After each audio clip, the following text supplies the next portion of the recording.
એક જન્મ્યો રાજ દુલારો, દુનિયાનો તારણહારો, વર્ધમાનનું નામ ધરીને પ્રગટ્યો તેજ સિતારો. પ્રણામ. આજે હું મારા વાલા પ્રભુ મહાવીર સ્વામીનો જન્મ કલ્યાણક વિશે કહેવા માંગુ છું. જન્મ કલ્યાણક એટલે બર્થડે, કલ્યાણક એટલે જગતના તમામ જીવનું કલ્યાણ કરનારું થાય. ભગવાનનો જન્મ થતા 3 લોકમાં અજવાળા થાય, 14 રાજલોકમાં અજવાળા થયા અને નાળકીનો જીવોને પણ ક્ષણવાર માટે શાંતિનો અનુભવ થયો.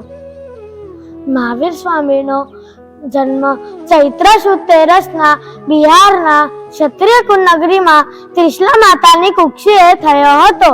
ત્યારબાદ પ્રભુનો જન્મોત્સવ ઉજવવા 56 દીપકુમારીઓ આવે છે અને ઇન્દ્રમેરુ પર્વત પર પ્રભુનો જન્મ અભિષેક કરે છે.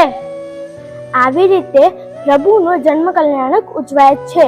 તો પરમાત્મા મહાવીર સ્વામીનો જન્મ કલ્યાણક આપણે કેવી રીતે ઉજવવું જોઈએ?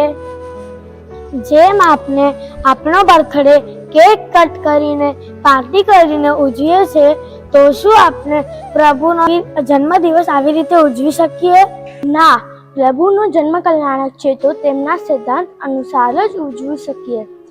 જેમ કે તેમના મુખ્ય સિદ્ધાંત અહિંસા અને તપ.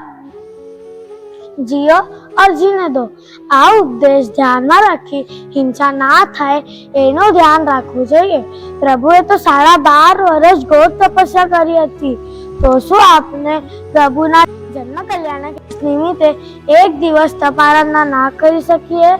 પ્રભુ મહાવીર સ્વામીનો આપણા ઉપર અનંતાનંત ઉપકાર છે. આપણે યાદ કરવા જઈએ તો પૂરું જીવન ઓછું પડે.